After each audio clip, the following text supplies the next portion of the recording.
평온한 노후를 보내던 60대 여성은 손녀가 자라는 모습을 지켜보며 행복한 나날을 보내고 있다. 어느 날 사위가 급한 사정이라며 손녀를 맡긴 날 아이의 말 한마디로 모든 일상이 무너진다. 아빠와 이모라는 여자와 함께 저녁을 먹은 사실을 알게 된 것이다. 조사 끝에 사위의 장기적인 외도와 기만이 드러났고 딸은 깊은 배신 속에서도 이혼을 선택한다. 양육권과 법적 책임을 정리한 뒤 모녀와 손녀는 상처를 안고도 다시 웃음을 되찾는다. 사연 시작 전 구독과 좋아요를 눌러주세요. 이제 사연 시작하겠습니다. 순자 씨의 하루는 언제나 손녀 민지의 작은 발소리와 함께 시작됩니다. 아침 6시가 조금 넘으면 어김없이 방문이 열리고 잠옷 바람에 민지가 할머니 이불 속으로 파고들어 옵니다. 아직 잠이 덜 깬 얼굴로 할머니 품에 안기는 아이의 체온이 순자 씨에게는 그 무엇과도 바꿀 수 없는 행복이었습니다. 순자 씨는 올해로 65이 되었습니다. 남편을 일찍 떠나보낸 뒤 홀로 딸 영희를 키워냈고 그 딸이 시집을 가던 날에는 마음 한편이 허전하기도 했습니다. 하지만 운이 좋게도 딸 부부가 순자 씨와 함께 살기로 결정했고 그렇게 3년 전부터 네 식구가 한 지붕 아래 모여 살게 되었습니다. 순자 씨가 사는 아파트는 서울 외곽의 조용한 단지에 있었습니다. 오래된 건물이라 엘리베이터가 조금 느리고 복도 조명도 어두운 편이었지만 순자 씨는 이 집이 좋았습니다. 베란다에 서면 멀리 산이 보이고 봄이면 단지 안벚꽃이 눈부시게 피어났기 때문입니다. 무엇보다 손녀와 함께하는 이 작은 공간이 순자 씨에게는 세상에서 가장 따뜻한 곳이었습니다.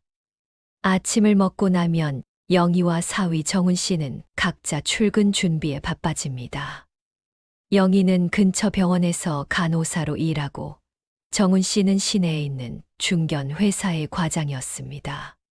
두 사람이 부산하게 집을 나서고 나면 집안에는 순자 씨와 민지만 남습니다.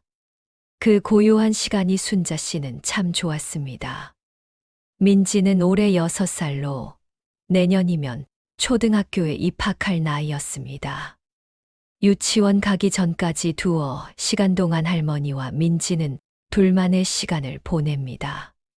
함께 그림책을 읽기도 하고 베란다에 나가 화분에 물을 주기도 합니다. 순자 씨가 가장 좋아하는 시간은 민지와 나란히 앉아 창밖을 바라보며 이야기를 나눌 때였습니다. 할머니, 저 새는 어디로 가는 거예요?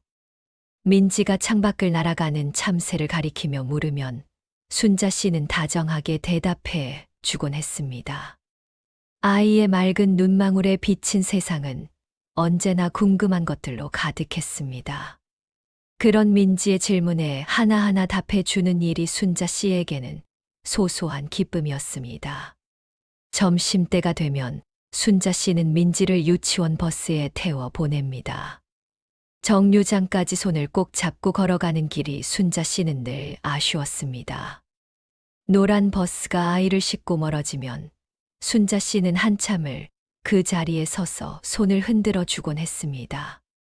혼자 남은 오후 시간에는 집안일을 하거나 이웃과 담소를 나누었습니다. 같은 단지에 사는 말범 몇 명이 있어서 외롭지는 않았습니다. 가끔은 경로당에 들러 화투도 치고 마트에 가서 저녁 찬거리를 사오기도 합니다. 특별한 일 없이 흘러가는 그런 일상이 순자 씨에게는 감사한 나날이었습니다. 저녁이 되면 민지가 유치원에서 돌아오고 곧이어 영희와 정훈 씨도 퇴근합니다. 네 식구가 둘러앉아 밥을 먹는 저녁 시간은 하루 중 가장 활기찬 때였습니다. 민지가 유치원에서 있었던 일을 제잘제잘 이야기하면 모두 웃음꽃을 피웠습니다. 정훈 씨는 말수가 적은 편이었지만 장모에게 늘 공손하고 예의 바르게 대했습니다. 밤이 되어 민지를 재우고 나면 순자 씨는 거실 소파에 앉아 잠시 텔레비전을 봅니다. 어느 날은 영희가 옆에 앉아 안마를 해주기도 하고 함께 차를 마시며 이야기를 나누기도 합니다. 남편 없이 홀로 힘들게 살아온 세월이 이제야 보상받는 것 같아 순자 씨는 마음이 따뜻해지곤 했습니다. 창밖으로 보이는 밤하늘의 별이 오늘따라 유난히 맑게 빛나고 있었습니다. 순자 씨는 고요히 눈을 감으며 생각했습니다. 이런 평온이 앞으로도 쭉 계속되기를 바란다고 말입니다. 그때만 해도 순자 씨는 알지 못했습니다. 이 조용한 행복 아래 어떤 균열이 숨어 있는지를요. 그날은 유난히 비가 많이 내리는 토요일 오후였습니다. 창밖으로 빗줄기가 쏟아지고 아파트 단지 안나무들이 바람에 크게 흔들리고 있었습니다. 순자 씨는 거실에서 민지와 함께 그림책을 보고 있었습니다. 영희는 병원에 주말 당직이 있어 아침 일찍 출근한 상태였습니다. 정훈 씨는 서재에서 노트북을 들여다보고 있다가 거실로 나왔습니다. 평소와 달리 표정이 조금 굳어 있는 것 같았지만 순자 씨는 대수롭지 않게 여겼습니다. 사위가 회사 일로 스트레스를 받는 것은 어제 오늘 일이 아니었기 때문입니다. 정훈 씨가 조심스럽게 입을 열었습니다. 어머니, 죄송한데 부탁 하나만 드려도 될까요? 순자 씨는 책에서 눈을 떼고 사위를 바라보았습니다. 정훈 씨는 급하게 나가봐야 할 일이 생겼다고 했습니다. 회사 거래처 쪽에서 갑자기 연락이 왔는데 오늘 저녁 안에 만나야 한다는 것이었습니다. 영희가 당직이라 민지를 봐줄 사람이 없으니 저녁 시간 동안 아이를 맡아달라는 부탁이었습니다. 순자 씨는 흔쾌히 그러겠다고 대답했습니다. 손녀를 돌보는 일은 부탁이 아니라 기쁨이었기 때문입니다. 오히려 사위에게 걱정 말고 다녀오라며 따뜻하게 말해 주었습니다. 정훈 씨는 고맙다고 인사를 하고는 서둘러 외출 준비를 시작했습니다. 옷을 갈아입고 나온 정훈 씨의 모습이 순자 씨의 눈에 들어왔습니다. 평소 출근할 때보다 훨씬 깔끔하게 차려입은 것 같았습니다. 넥타이 색깔도 평소에 보지 못한 것이었고 구두도 새 것처럼 반짝였습니다. 순자 씨는 잠깐 의아한 생각이 들었지만 곧 고개를 저었습니다. 중요한 거래처 사람을 만난다니 신경을 쓴 것이겠거니 생각했습니다. 정훈 씨는 민지에게 다가가 머리를 쓰다듬어 주었습니다. 아빠가 잠깐 일이 있어서 나갔다 온다고 할머니랑 맛있는 거 먹고 있으라고 말했습니다. 민지는 아빠에게 손을 흔들며 다녀오라고 인사했습니다. 현관문이 닫히고 정훈 씨의 발소리가 멀어지자 집 안이 다시 고요해졌습니다. 순자 씨는 민지와 함께 저녁을 준비하기 시작했습니다. 아이가 좋아하는 계란말이와 김치볶음밥을 만들었습니다. 둘이 마주 앉아 밥을 먹는 동안 민지는 유치원에서 있었던 이야기를 신나게 들려주었습니다. 친구와 소꿉놀이를 했다는 이야기, 선생님께 칭찬받았다는 이야기가 끝없이 이어졌습니다. 저녁을 먹고 나서 순자 씨는 민지를 목욕시켜 주었습니다. 따뜻한 물에 아이를 씻기며 노래를 불러주는 시간이 순자 씨는 좋았습니다. 보송보송한 수건으로 민지를 감싸 안으면 비누 향기와 함께 행복이 밀려왔습니다. 잠옷을 입힌 뒤 함께 거실로 나와 텔레비전에서 만화를 틀어주었습니다. 밤 9시가 넘어가자 민지의 눈꺼풀이 점점 무거워지기 시작했습니다. 순자 씨는 아이를 안아 방으로 데려갔습니다. 이불을 덮어주고 머리맡에 앉아 등을 토닥여 주었습니다. 민지는 금세 잠이 들 것 같으면서도 무언가 할 말이 있는 듯 눈을 깜빡였습니다. 시계를 보니 밤 10시가 다 되어 가고 있었습니다. 영희에게서 당직이 길어질 것 같다는 문자가 와 있었습니다. 정훈 씨에게서는 아무런 연락이 없었습니다. 순자 씨는 사위가 중요한 자리에 있을 테니 전화하기가 조심스러웠습니다. 창밖에 빗소리가 조금씩 잦아들고 있었습니다. 먹구름 사이로 달빛이 희미하게 비쳐 들어왔습니다. 순자 씨는 민지 곁에 누워 아이의 잔잔한 숨소리를 들었습니다. 평온한 밤이었습니다. 하지만 그 평온은 곧 깨어질 운명이었습니다. 민지가 잠들기 직전 작은 목소리로 중얼거리듯 말했습니다.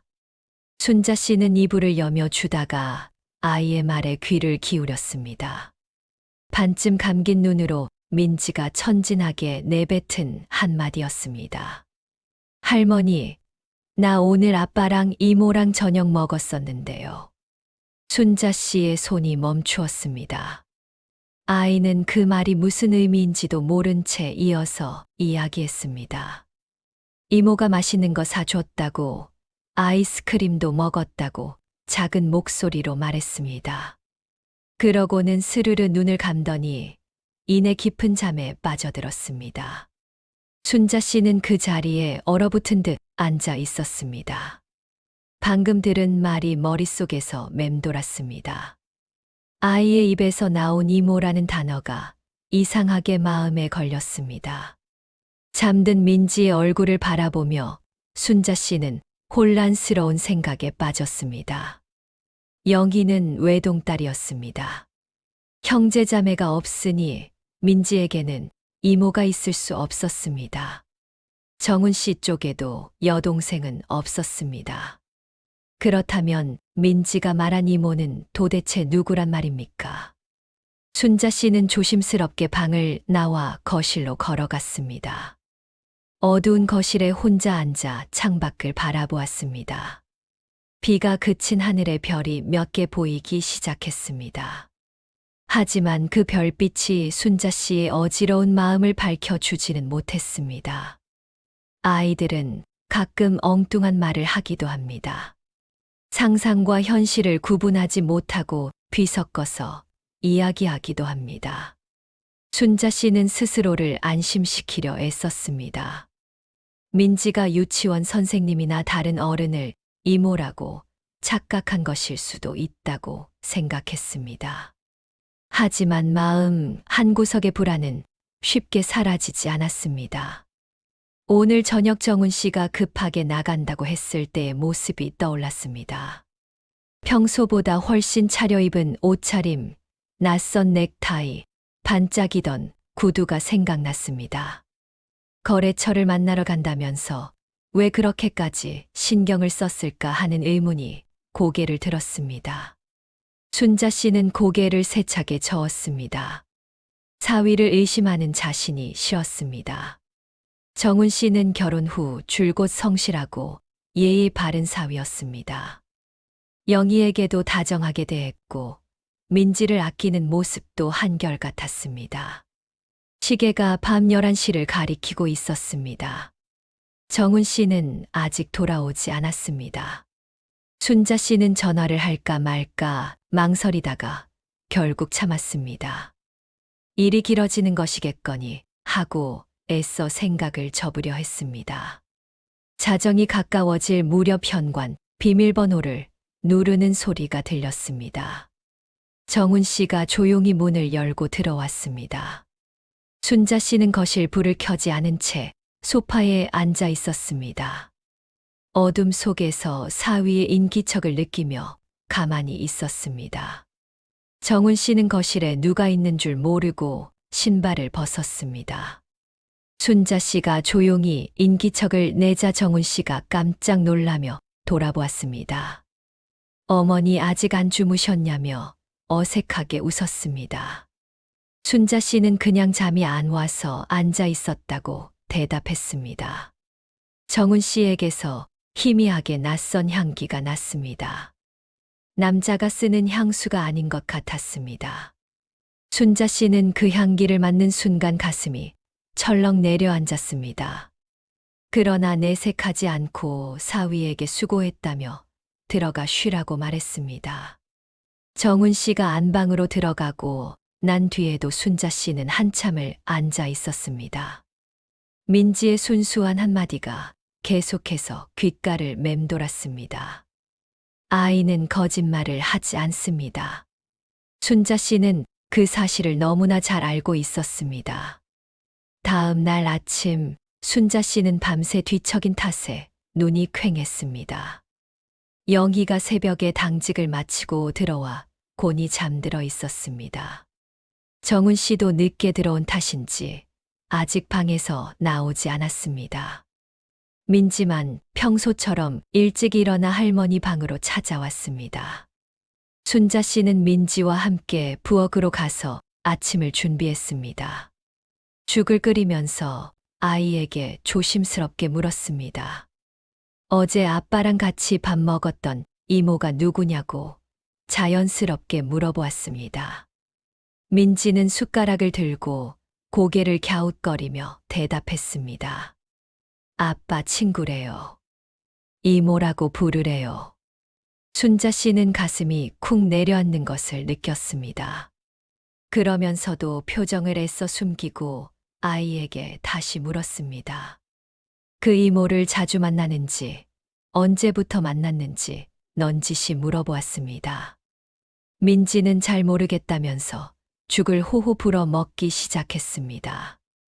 아이의 기억은 조각조각 흩어져 있었습니다. 하지만 몇 번 더 만났다는 말과 맛있는 것을 많이 사줬다는 말은 분명했습니다. 순자 씨는 더 이상 아이를 다그치지 않았습니다. 어린 손녀에게서 이런 이야기를 캐내는 자신이 한심하게 느껴졌습니다. 아침 식사를 마치고 영희가 일어나 거실로 나왔습니다. 당직 때문에 피곤해 보이는 딸의 얼굴을 보며 순자 씨는 말을 꺼내지 못했습니다. 섣불리 이야기했다가 괜한 오해만 일으키면 어쩌나 하는 걱정이 앞섰습니다. 무엇보다 아직은 확실한 것이 아무것도 없었습니다. 정훈 씨도 얼마 뒤 방에서 나와 출근 준비를 했습니다. 평소와 다름없이 장모에게 아침 인사를 건넸습니다. 순자 씨는 사위의 눈을 똑바로 보기가 어려웠습니다. 애써 평온한 얼굴을 지으며 조심히 다녀오라고 인사했습니다. 두 사람이 출근하고 민지를 유치원에 보낸 뒤 순자 씨는 홀로 집에 남았습니다. 텅 빈 거실에 앉아 창밖을 바라보았습니다. 햇살이 눈부시게 비쳐 들어왔지만 마음은 어둡기만 했습니다. 존재하지 않는 이모라는 단어가 머릿속을 떠나지 않았습니다. 순자 씨는 혹시나 하는 마음에 정훈 씨의 가족 관계를 다시 떠올려 보았습니다. 사위에게는 형만 있었고 누나나 여동생은 없었습니다. 형수가 있기는 하지만 민지가 형수를 이모라고 부를 리 없었습니다. 아무리 생각해도 민지가 이모라고 부를 만한 사람은 없었습니다. 불안은 점점 확신으로 변해가고 있었습니다. 순자 씨는 그 확신이 두려웠습니다. 자신이 틀리기를 간절히 바랐습니다. 사위가 결백하고 이 모든 것이 오해이기를 빌었습니다. 오후가 되어 경로당에 갔지만 친구들과 이야기가 제대로 되지 않았습니다. 화투를 치다가도 자꾸 딴 생각이 났습니다. 친구가 무슨 걱정 있느냐고 물었지만 순자 씨는 아무것도 아니라며 둘러댔습니다. 이런 일을 함부로 입에 담았다가 소문이라도 나면 큰일이었습니다. 집으로 돌아온 순자 씨는 결심을 굳혔습니다. 딸에게 섣불리 말하기 전에 스스로 확인해 보기로 했습니다. 만약 아무 일도 아니라면 그것으로 끝내면 되는 일이었습니다. 하지만 만약 정말로 무슨 일이 있다면 그때는 어떻게 해야 할지 순자 씨도 알 수 없었습니다. 저녁 노을이 창문을 붉게 물들이고 있었습니다. 순자 씨는 그 굵은 빛을 바라보며 깊은 한숨을 내쉬었습니다. 평온하던 일상에 금이 가기 시작한 것 같았습니다. 그 균열이 얼마나 깊은 것인지 아직은 알 수 없었습니다. 며칠이 지났지만 순자 씨는 영희에게 아무 말도 하지 못했습니다. 딸의 얼굴을 볼 때마다 입안에서 말이 맴돌다 사라지곤 했습니다. 확실한 증거도 없이 사위를 의심한다고 말하기가 너무 어려웠습니다. 잘못된 의심이라면 가족 사이에 돌이킬 수 없는 금이 갈 터였습니다. 순자 씨는 평소와 다름없이 생활하려고 애썼습니다. 아침이면 민지를 돌보고, 낮에는 집안일을 하고, 저녁에는 온 가족과 밥을 먹었습니다. 겉으로는 아무 일 없는 것처럼 굴었지만, 속으로는 하루도 편할 날이 없었습니다. 밤마다 잠자리에 들어도 쉽게 잠이 오지 않았습니다. 정훈 씨를 볼 때마다 마음이 복잡했습니다. 사위는 여전히 예의 바르고 가족에게 잘 대해 주었습니다. 순자 씨에게 안부를 묻고 민지와 다정하게 놀아주는 모습도 한결같았습니다. 그런 사위를 보면 의심하는 자신이 나쁜 사람 같기도 했습니다. 하지만 민지가 했던 말은 잊히지 않았습니다. 아이는 거짓말을 하지 않습니다. 어른들의 복잡한 사정을 알 리 없는 민지가 지어낸 이야기일 리 없었습니다. 존재하지 않는 이모를 만났다는 말이 순자 씨의 가슴에 가시처럼 박혀 있었습니다. 어느 날 밤 순자 씨는 거실에 혼자 앉아 오래된 사진첩을 꺼내보았습니다. 영희의 결혼식 사진이 맨 앞에 있었습니다. 웨딩드레스를 입고 환하게 웃는 딸의 모습이 눈에 들어왔습니다.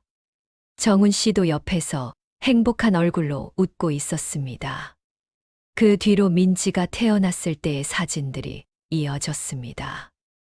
병원에서 갓 태어난 아기를 안고 있는 영희의 얼굴이 보였습니다. 정훈 씨가 아이를 조심스럽게 안아보는 사진도 있었습니다. 행복했던 순간들이 한 장 한 장 펼쳐져 있었습니다. 순자 씨는 사진첩을 덮으며 눈시울이 붉어졌습니다.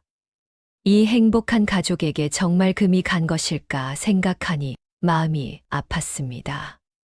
딸이 상처받는 모습은 상상만 해도 견디기 힘들었습니다. 하지만 진실을 외면한 채 모른 척할 수도 없었습니다. 순자 씨는 스스로에게 물었습니다. 만약 정말 사위가 잘못을 저지르고 있다면 어떻게 해야 할까요? 모른 척 덮어두는 것이 가족을 위한 일일까요? 아니면 진실을 밝혀 딸이 선택할 수 있게 해주는 것이 옳은 일일까요? 답은 이미 마음속에 있었습니다. 순자 씨는 평생을 정직하게 살아왔습니다. 거짓과 외면 속에서 진짜 행복은 자라나지 않는다고 믿어왔습니다. 딸에게 아픈 진실이라도 알 권리가 있다고 생각했습니다. 하지만 그 전에 확인이 필요했습니다. 막연한 의심만으로 가정을 흔들 수는 없었습니다. 순자 씨는 결심했습니다. 조심스럽게 그러나 분명하게 진실을 알아보겠다고 마음먹었습니다. 창밖에 초승달이 가늘게 떠 있었습니다. 그 희미한 달빛 아래서 순자 씨는 무거운 결심을 품었습니다. 딸에게 말하지 않은 채 혼자 이 짐을 지기로 한 것이었습니다. 진실이 밝혀지는 그날까지 침묵 속에서 버텨야 했습니다. 영희야, 엄마가 지켜줄게. 아무도 듣지 않는 새벽 거실에서 순자 씨가 낮게 중얼거렸습니다.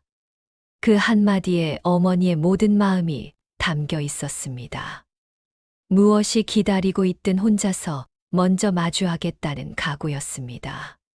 조용한 결심이 순자 씨의 가슴 속에서 단단하게 굳어가고 있었습니다.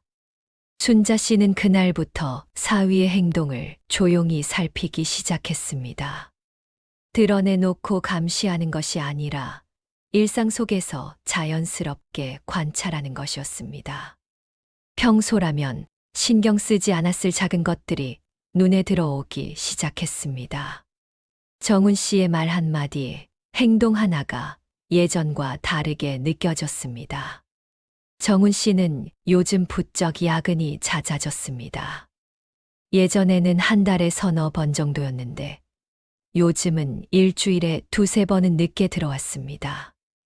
회사 일이 많아졌다고 했지만 순자 씨의 눈에는 어딘가 석연치 않았습니다. 늦게 들어오는 날이면 유난히 말수가 적고 피하듯 방으로 들어가곤 했습니다. 출장도 부쩍 늘었습니다. 지난달에만 3번이나 하룻밤씩 집을 비웠습니다. 영희는 회사가 바쁜 시기라서 그렇다며 대수롭지 않게 여기는 것 같았습니다. 하지만 순자 씨는 그 말을 곧이곧대로 믿기 어려웠습니다. 순자 씨는 옛날 일들을 하나씩 되짚어 보았습니다. 몇 달 전부터 정훈 씨가 휴대전화를 유난히 조심스럽게 다루던 것이 떠올랐습니다. 예전에는 거실 탁자 위에 아무렇게나 놓아두었는데 요즘은 항상 들고 다녔습니다. 전화가 오면 방으로 들어가서 받는 일도 잦아졌습니다. 영희가 무심코 한 말도 기억났습니다. 요즘 정훈 씨가 외모에 신경을 많이 쓴다고 했었습니다. 새 옷도 몇 벌 샀고 향수도 바꾸었다고 말했었습니다. 영희는 좋은 뜻으로 받아들이는 것 같았지만 순자 씨는 달리 보였습니다. 퍼즐 조각이 하나씩 맞춰지는 것 같았습니다. 따로 떼어놓고 보면 아무것도 아닌 일들이었습니다. 하지만 모아놓고 보니 어떤 그림이 그려지는 것 같았습니다. 순자 씨는 그 그림이 두려웠습니다. 어느 날 저녁 정훈 씨가 또 늦게 들어왔습니다. 회식이 있었다며 술 냄새를 풍기며 들어왔습니다. 순자 씨는 아무렇지 않게 물었습니다. 누구와 회식을 했느냐고 그냥 안부 삼아 묻는 것처럼 물었습니다. 정훈 씨는 잠깐 머뭇거리더니 팀원들과 함께 했다고 대답했습니다. 그 잠깐의 머뭇거림이 순자 씨의 눈에는 크게 보였습니다. 예전 같으면 그냥 넘어갔을 순간이 이제는 의미심장하게 느껴졌습니다. 순자 씨는 그저 그렇구나 하고 대답하며 속마음을 감추었습니다. 밤이 깊어 모두 잠든 뒤 순자 씨는 홀로 거실에 앉았습니다. 창밖으로 아파트 단지의 불빛들이 하나둘 꺼져 가고 있었습니다. 순자 씨의 마음속에서는 반대로 불안의 불빛이 하나둘 켜지고 있었습니다. 의심은 이제 거의 확신에 가까워지고 있었습니다. 하지만 아직 결정적인 것은 없었습니다. 눈에 보이는 증거 없이 딸에게 말할 수는 없었습니다. 순자 씨는 조금 더 지켜보기로 했습니다. 진실은 반드시 어딘가에서 모습을 드러낼 것이라 믿었습니다. 그날은 영희가 쉬는 날이었습니다. 오랜만에 딸과 함께 장을 보러 마트에 가기로 했습니다. 민지는 유치원에 가고 정훈 씨는 출근한 뒤라 집에는 모녀만 남아 있었습니다. 순자 씨는 외출 준비를 하며 딸과 도란도란 이야기를 나누었습니다. 현관에서 신발을 신으려는데 영희가 잠깐만요 하며 안방으로 들어갔습니다. 카드를 가지고 와야 한다면서 서랍을 뒤지는 소리가 들렸습니다. 잠시 뒤 영희가 이상하다는 듯 중얼거리며 나왔습니다. 정훈 씨의 카드 명세서가 서랍에 있었는데 금액이 좀 이상하다고 했습니다. 순자 씨는 무심한 척 어떻게 이상하냐고 물었습니다. 영희는 고개를 갸웃거리며 명세서를 보여주었습니다. 지난달 결제 내역 중에 낯선 식당과 카페 이름이 여러 개 있었습니다. 한 번도 들어본 적 없는 곳들인데 금액도 꽤 컸습니다. 영희는 별것 아닌 듯 말했습니다. 회사 근처에 새로 생긴 곳인가 보다. 팀원들이랑 갔나 보다 하고 넘어가려 했습니다. 하지만 순자 씨의 눈에는 그 내역들이 예사롭게 보이지 않았습니다. 2인용 코스, 와인바, 분위기 좋은 레스토랑 같은 곳들이 섞여 있었습니다. 그날 장을 보고 돌아온 뒤에도 순자 씨는 그 명세서가 머릿속을 떠나지 않았습니다. 혼자 있는 시간에 몰래 정은 씨의 서랍을 열어보았습니다. 딸에게도 사위에게도 알리지 않은 채 남의 물건을 뒤지는 일이 마음에 걸렸습니다. 하지만 진실을 알아야 했기에 손을 떨며 서랍을 열었습니다. 명세서 외에도 영수증 몇 장이 더 있었습니다. 날짜를 보니 정은 씨가 야근이나 출장이라고 했던 날들과 겹치는 것이 있었습니다. 어떤 영수증에는 시간까지 찍혀 있었습니다. 밤 9시가 넘은 시간에 시내 호텔 근처 레스토랑에서 결제한 내역이었습니다. 순자 씨의 손이 부들부들 떨렸습니다. 더 이상 우연의 일치라고 넘기기 어려운 것들이었습니다. 야근이라던 날 밤에 왜 호텔 근처 식당에서 밥을 먹었을까요? 출장이라던 날 왜 회사와 전혀 상관없는 곳에서 카드를 썼을까요? 순자 씨는 영수증을 제자리에 돌려놓고 서랍을 닫았습니다. 심장이 쿵쾅거려서 한참을 그 자리에 주저앉아 있어야 했습니다. 이제는 거의 확신할 수 있었습니다. 사위가 딸을 속이고 다른 여자를 만나고 있다는 것을 말입니다. 그날 밤 순자 씨는 잠을 이루지 못했습니다. 증거를 손에 쥔 것 같은데도 마음이 무겁기만 했습니다. 이것을 딸에게 어떻게 말해야 할지 막막했습니다. 영희의 세계가 무너지는 것을 지켜봐야 한다는 생각에 눈물이 났습니다. 창밖에 보름달이 환하게 떠 있었습니다. 그 달빛 아래서 순자 씨는 조용히 울었습니다. 아무도 모르게 소리 없이 흐르는 눈물이었습니다. 딸을 위해 강해져야 한다고 스스로에게 말하면서도 마음은 찢어지는 것 같았습니다. 순자 씨는 며칠을 더 지켜보기로 했습니다. 아직 확실한 것은 명세서와 영수증뿐이었습니다. 사위를 몰아세우려면 더 분명한 증거가 필요하다고 생각했습니다. 딸의 인생이 걸린 일이니 신중해야 했습니다. 기회는 뜻밖의 곳에서 찾아왔습니다. 그날도 정은 씨는 늦게까지 야근이라며 출근했습니다. 그런데 점심때쯤 영희가 회사에 전화했다가 이상한 말을 들었습니다. 정은 씨가 오늘 하루 휴가라고 회사에 출근하지 않았다는 것이었습니다. 영희는 전화를 끊고 잠시 멍하니 서 있었습니다. 순자 씨는 딸의 표정을 보며 가슴이 철렁 내려앉았습니다. 영희는 고개를 갸웃거리며 전화를 잘못 건 건가 하고 중얼거렸습니다. 그러고는 다시 평소처럼 행동하려 애썼습니다. 하지만 순자 씨는 알 수 있었습니다. 딸의 눈 속에 스쳐 지나간 불안의 그림자를 놓치지 않았습니다. 영희도 무언가 이상하다는 것을 느끼기 시작한 것 같았습니다. 다만 애써 외면하고 있을 뿐이었습니다. 그날 저녁 정은 씨는 야근하느라 힘들었다며 피곤한 얼굴로 돌아왔습니다. 영희는 아무 말 없이 저녁상을 차렸습니다.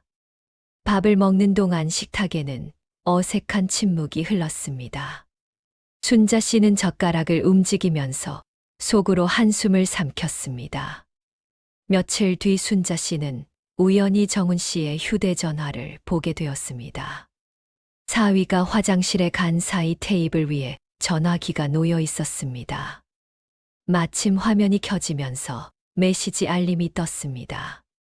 순자 씨는 보지 말아야 한다고 생각하면서도 눈이 저절로 갔습니다. 화면에 뜬 이름은 여자 이름이었습니다. 짧은 메시지 미리 보기에는 달콤한 말투가 담겨 있었습니다. 오늘 보고 싶다는 말, 하트 표시가 섞인 문장이 눈에 들어왔습니다.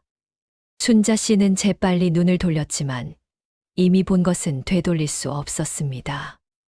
이제 의심의 여지가 없었습니다. 정은 씨는 오랫동안 다른 여자를 만나 오고 있었습니다. 단발성 실수가 아니라 오래 이어진 관계라는 것이 분명했습니다. 휴가를 내고 만나고 밤마다 메시지를 주고받는 사이였던 것입니다. 순자 씨는 그날 밤 잠자리에서 오래도록 천장을 바라보았습니다. 이제 어떻게 해야 할지 결단을 내려야 했습니다. 더 이상 미룰 수 없었습니다. 딸에게 진실을 알려야 할 때가 온 것이었습니다. 영희의 상처받을 얼굴이 떠올라 가슴이 미어졌습니다. 하지만 거짓 속에 사는 것보다는 아픈 진실이 나았습니다. 순자 씨는 내일 딸과 단둘이 이야기하기로 마음먹었습니다. 힘들고 무거운 결심이었지만 피할 수 없는 일이었습니다. 다음 날 순자 씨는 영희에게 잠깐 이야기 좀 하자고 했습니다. 민지가 유치원에 가고 정은 씨가 출근한 뒤였습니다. 집 안에 모녀 둘만 남은 고요한 오전 시간이었습니다. 영희는 무슨 일이냐며 거실 소파에 마주 앉았습니다. 순자 씨는 어디서부터 말해야 할지 몰라 잠시 망설였습니다. 딸의 맑은 눈을 바라보니 입이 쉽게 떨어지지 않았습니다. 하지만 여기서 물러서면 영원히 말하지 못할 것 같았습니다. 순자 씨는 떨리는 목소리로 천천히 말을 꺼냈습니다. 며칠 전 민지가 잠결에 한 말부터 시작했습니다. 아빠와 이모와 저녁을 먹었다는 아이의 말을 전했습니다. 그리고 그 뒤로 알게 된 것들을 하나씩 이야기했습니다. 카드 명세서, 영수증, 휴가를 내고 출근인 척했던 일까지 모두 말했습니다. 영희의 얼굴이 점점 굳어갔습니다. 처음에는 무슨 말인지 이해하지 못하는 것 같았습니다. 고개를 가로저으며 그럴 리 없다고 중얼거렸습니다. 엄마가 뭔가 오해한 거라고, 정은 씨가 그럴 사람이 아니라고 했습니다. 순자 씨는 딸의 손을 꼭 잡았습니다.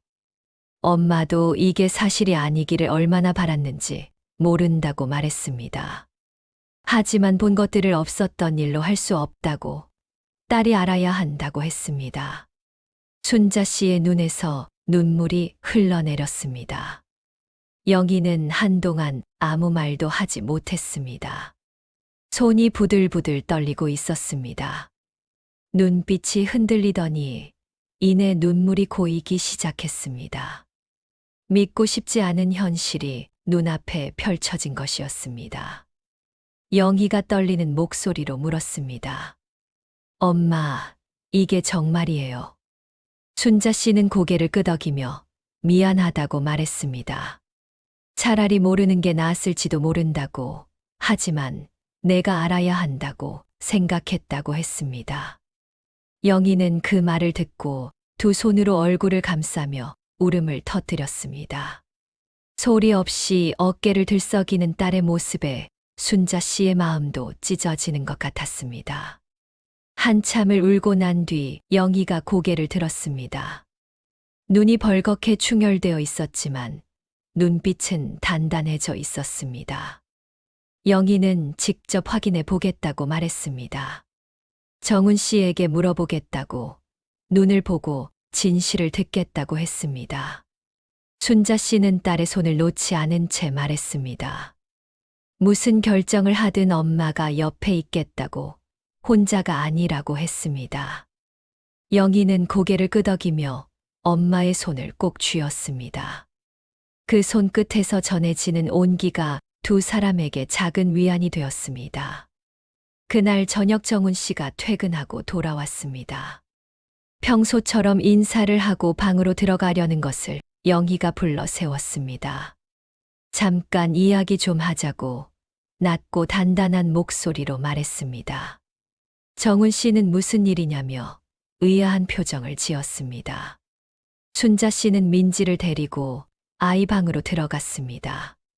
손녀에게 그림책을 읽어주면서 거실 쪽에 귀를 기울였습니다. 두 사람의 대화 소리가 낮게 들려왔습니다. 처음에는 잔잔하던 목소리가 점점 높아지기 시작했습니다. 영희가 묻는 목소리가 들렸습니다. 그 여자가 누구냐고, 언제부터 만났냐고 다그치는 것 같았습니다. 정은 씨는 처음에 무슨 소리냐며 부인하는 것 같았습니다.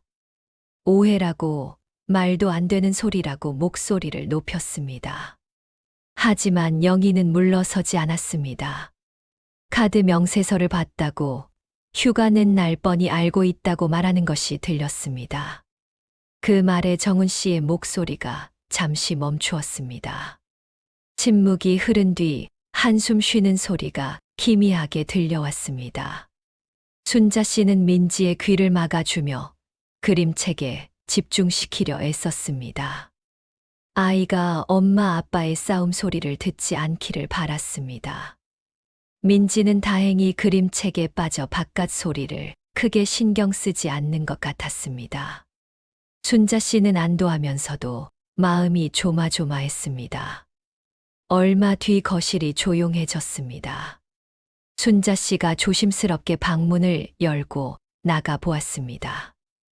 영희가 소파에 앉아 있고 정은 씨는 맞은편에 고개를 숙이고 있었습니다. 두 사람 사이에 무거운 침묵이 흐르고 있었습니다. 정은 씨의 얼굴에서 평소의 자신감 있는 표정은 찾아볼 수 없었습니다.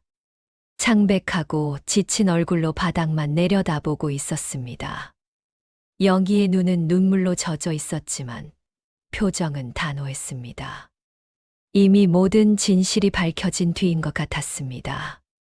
순자 씨가 가까이 가자 영희가 낮은 목소리로 말했습니다. 1년이 넘었다고 회사 후배와 그렇게 된 거라고 했습니다. 정은 씨가 결국 모든 것을 인정했다고 했습니다. 그 말을 하는 영희의 목소리는 담담했지만 손끝은 떨리고 있었습니다. 정은 씨가 미안하다며 용서해 달라고 했습니다. 한 번만 기회를 달라고 다 끝내겠다고 했습니다. 하지만 영희는 고개를 저었습니다. 조용히 그러나 분명하게 대답했습니다. 1년이 넘도록 속이고 살았는데 그게 용서가 되는 일인가요? 순자 씨는 딸의 손을 잡아 주었습니다. 정은 씨가 쓰고 있던 가장의 가면이 완전히 벗겨진 순간이었습니다. 밤은 깊어가고 있었지만 이 집의 평온이 돌아오기까지는 아직 멀었습니다. 하지만 적어도 거짓은 끝났습니다. 그날 밤 정은 씨는 거실 소파에서 잠을 잤습니다. 영희는 안방문을 잠그고 혼자 밤을 보냈습니다. 순자 씨는 민지와 함께 누웠지만 잠이 오지 않았습니다. 조용한 집 안에 무거운 공기가 가라앉아 있었습니다. 다음 날 아침 영희의 눈은 퉁퉁 부어 있었습니다. 밤새 울었던 것이 분명했습니다. 그래도 아침 식사를 차리고 민지를 유치원에 보내는 일은 평소처럼 했습니다. 아이 앞에서는 아무 일 없는 척 애쓰는 딸이 순자 씨는 안쓰러웠습니다. 정은 씨는 일찍 출근한다며 서둘러 집을 나섰습니다. 영희와 눈도 제대로 마주치지 못하고 현관문을 닫았습니다. 그 모습을 지켜보는 순자 씨의 마음은 복잡했습니다. 한때 믿음직한 사위라고 생각했던 사람이 이렇게 비겁해 보일 수 있다니요. 민지를 보낸 뒤 영희는 거실 소파에 털썩 주저앉았습니다. 순자 씨가 조용히 옆에 앉아 딸의 어깨를 감싸 안았습니다. 영희는 한참을 말없이 있다가 천천히 입을 열었습니다. 밤새 많은 생각을 했다고, 결심을 했다고 말했습니다. 영희의 목소리는 갈라져 있었지만 흔들리지 않았습니다. 더 이상 이 결혼을 지속할 수 없을 것 같다고 했습니다. 1년 넘게 속아온 것을 용서할 자신이 없다고 했습니다. 무엇보다 민지 앞에서 가짜 행복을 연기하며 살 수 없다고 했습니다. 순자 씨는 딸의 말을 묵묵히 들었습니다. 가슴이 미어지는 것 같았지만 딸의 결정을 존중해야 했습니다. 섣불리 말리거나 다그치지 않았습니다. 다만 무슨 결정을 하든 엄마가 함께하겠다고 다시 한 번 말해 주었습니다. 영희가 엄마의 손을 꼭 잡았습니다. 고맙다고, 엄마가 아니었으면 이 진실을 영영 몰랐을 거라고 했습니다. 아프지만 알게 되어서 다행이라고, 이제라도 결정할 수 있어서 다행이라고 했습니다. 그 말에 순자 씨의 눈에서 눈물이 흘러내렸습니다. 창밖으로 햇살이 비쳐 들어왔습니다. 어둡고 긴 밤이 지나고 아침이 온 것처럼 느껴졌습니다. 앞으로 가야 할 길이 험하겠지만 첫 발을 뗀 것이었습니다. 무너진 믿음 위에서 영희는 새로운 선택을 내린 것이었습니다. 그날 저녁 영희는 정훈 씨에게 자신의 결심을 전했습니다. 이혼하겠다고, 더 이상 함께 살 수 없다고 말했습니다. 정훈 씨는 한 번만 더 기회를 달라며 매달렸지만 영희는 고개를 저었습니다. 결심은 이미 굳어져 있었습니다. 이혼을 결심한 뒤에도 해결해야 할 일들이 산더미처럼 남아 있었습니다. 가장 중요한 것은 민지의 양육권 문제였습니다. 영희는 무슨 일이 있어도 민지를 지키겠다고 단단히 마음먹었습니다. 아이만큼은 이 상처에서 보호해주고 싶었습니다. 정훈 씨도 양육권을 주장하고 나섰습니다. 자신도 아버지로서 아이를 키울 권리가 있다고 했습니다. 하지만 영희는 물러서지 않았습니다. 아이를 속이고 다른 여자를 만난 사람에게 양육권을 줄 수 없다고 했습니다.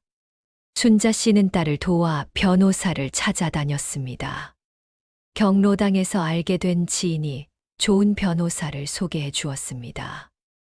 이혼 전문 변호사라는 분이 영희의 이야기를 차분히 들어주었습니다.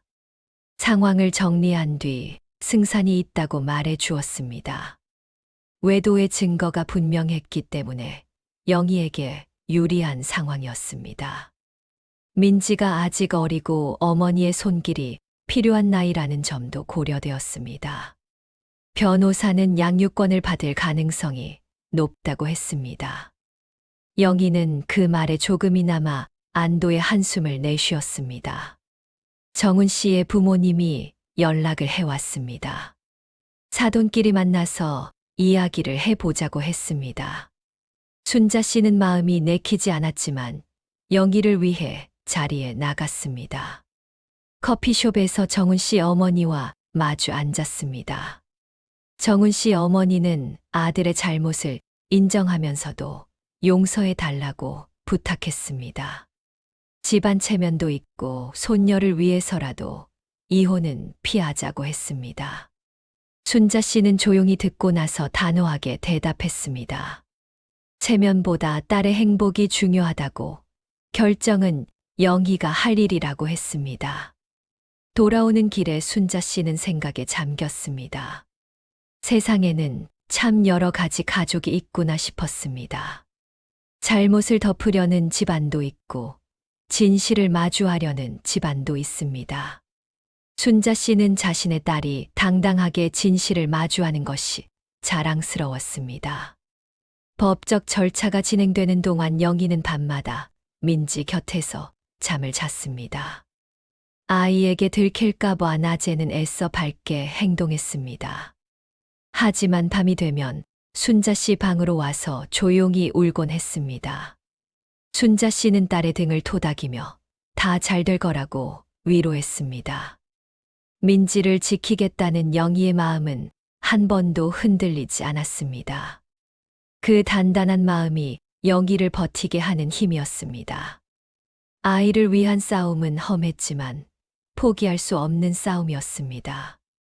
어머니로서의 사랑이 영희를 강하게 만들고 있었습니다. 마침내 이혼이 성립되었습니다. 법원에서 양육권은 영희에게 주어졌습니다. 재산 분할과 양육비도 정리가 되었습니다. 길고 힘든 과정이었지만 결국 끝이 난 것이었습니다. 영희는 이 집을 떠나기로 했습니다. 정훈 씨와 함께 살았던 공간에서 더 이상 지내고 싶지 않았습니다. 순자 씨도 당연히 딸과 손녀를 따라가기로 했습니다. 세 사람이 함께 새로운 보금자리를 찾기로 한 것이었습니다. 새 집은 도시 외곽의 작은 아파트였습니다. 넓지는 않았지만 세 식구가 살기에는 충분했습니다. 베란다에서 멀리 산이 보이고 햇살이 잘 드는 곳이었습니다. 순자 씨는 그 집이 마음에 들었습니다. 이사하는 날 아침, 영희는 빈집을 한 바퀴 둘러보았습니다. 민지가 태어나서 자란 곳이고 행복한 기억도 있는 공간이었습니다. 하지만 이제는 떠나야 할 때였습니다. 영희는 창밖을 바라보다가 조용히 고개를 돌렸습니다. 순자 씨가 딸의 어깨를 토닥였습니다. 영희는 괜찮다며 작게 웃어 보였습니다. 완전히 괜찮은 것은 아니었지만 앞으로 나아갈 준비가 된 것 같았습니다. 슬픔과 결별하고 새 출발을 하는 것이었습니다. 민지는 이사가 무슨 뜻인지 잘 모르는 것 같았습니다. 새 집에 간다니까 오히려 신나하는 눈치였습니다. 짐을 나르는 아저씨들을 따라다니며 제잘거렸습니다. 아이의 해맑은 모습이 어른들의 마음을 조금 가볍게 해 주었습니다. 짐을 다 옮기고 마지막으로 현관에 섰습니다. 영희가 잠시 멈춰 서서 닫힌 문을 바라보았습니다. 이 문 뒤에 두고 가는 것들이 많았습니다. 추억도 상처도 지나간 시간도 모두 이 문 뒤에 남겨두는 것이었습니다. 순자 씨가 딸의 손을 잡았습니다. 민지가 다른 쪽 손을 잡았습니다. 세 사람이 손을 맞잡고 엘리베이터를 향해 걸어갔습니다. 뒤돌아보지 않았습니다. 새 집에 도착해서 짐을 풀었습니다. 어수선하고 정리할 것이 많았지만 이상하게 마음은 편했습니다. 민지가 빈 방을 뛰어다니며 좋아했습니다. 그 모습을 보며 영희와 순자 씨는 서로를 바라보고 조용히 웃었습니다. 새 집에서의 생활이 시작되었습니다. 처음에는 모든 것이 어색하고 서툴렀습니다. 익숙한 곳을 떠나 낯선 동네에 적응하는 일이 쉽지 않았습니다. 하지만 세 사람은 서로에게 기대며 하루하루를 보냈습니다. 영희는 병원에서 계속 일을 했습니다. 출퇴근 거리가 조금 멀어졌지만 불평 없이 다녔습니다. 일을 하는 동안은 복잡한 생각을 잊을 수 있어서 좋다고 했습니다. 순자 씨는 그런 딸이 대견하면서도 안쓰러웠습니다. 순자 씨는 예전처럼 민지를 돌보았습니다. 새 유치원에 적응하는 아이를 위해 더 신경을 썼습니다. 다행히 민지는 빠르게 새 친구들을 사귀었습니다. 아이들은 어른보다 변화에 잘 적응하는 것 같았습니다. 어느 날 민지가 할머니에게 물었습니다. 아빠는 왜 같이 안 사느냐고, 언제 다시 볼 수 있느냐고 했습니다. 순자 씨는 가슴이 아팠지만 최대한 다정하게 대답해 주었습니다. 아빠는 조금 멀리 살게 되었다고, 나중에 만날 수 있다고 말해 주었습니다. 밤이 되면 세 사람은 거실에 모여 앉았습니다. 텔레비전을 보거나 민지와 그림을 그리며 시간을 보냈습니다. 대화가 많지 않아도 함께 있다는 것만으로 위안이 되었습니다. 조용하지만 따뜻한 저녁 시간이었습니다. 영희는 아직 가끔 눈물을 보였습니다. 민지가 잠든 밤이면 베란다에 나가 하늘을 올려다보곤 했습니다. 순자 씨는 그런 딸 곁에 가만히 서 있어 주었습니다. 말없이 옆에 있어 주는 것이 가장 큰 위로라는 것을 알고 있었습니다. 그러던 어느 일요일 아침이었습니다. 영희가 아침을 준비하다가 문득 창밖을 바라보았습니다. 햇살이 따스하게 비쳐 들어오고 있었습니다. 영희의 입가에 작은 미소가 떠올랐습니다. 순자 씨는 그 미소를 보고 가슴이 뭉클해졌습니다. 오랜만에 보는 딸의 진짜 웃음이었습니다. 완벽하지 않아도 괜찮았습니다. 조금씩, 아주 조금씩 다시 웃는 연습을 하고 있는 것이었습니다. 민지가 일어나서 엄마에게 안겼습니다. 영희가 아이를 꼭 안아주며 뽀뽀를 했습니다. 그 모습을 지켜보는 순자 씨의 눈가에도 미소가 번졌습니다. 힘든 시간이었지만 봄은 반드시 오는 것이었습니다. 계절이 바뀌고 또 바뀌었습니다. 새 집에서의 생활도 어느덧 1년이 다 되어 가고 있었습니다. 처음의 어색함은 사라지고 이제는 편안한 일상이 자리 잡았습니다. 세 사람은 이 작은 아파트에서 나름의 행복을 만들어 가고 있었습니다. 민지는 초등학교에 입학했습니다. 노란 가방을 메고 학교에 가는 손녀의 모습이 순자 씨에게는 눈부셨습니다. 씩씩하게 교문으로 들어가는 아이를 바라보며 가슴이 벅차올랐습니다.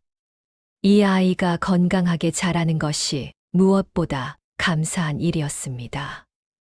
영희도 많이 달라졌습니다. 예전처럼 밝게 웃는 일이 늘었습니다. 가끔 혼자 생각에 잠기는 때도 있었지만 금세 털어내는 법을 배운 것 같았습니다. 상처가 완전히 낫지는 않았어도 더 이상 그 상처에 갇혀 있지는 않았습니다. 순자 씨도 새 동네에 적응이 되었습니다. 아파트 단지 안에 새로 사귄 친구들이 생겼습니다.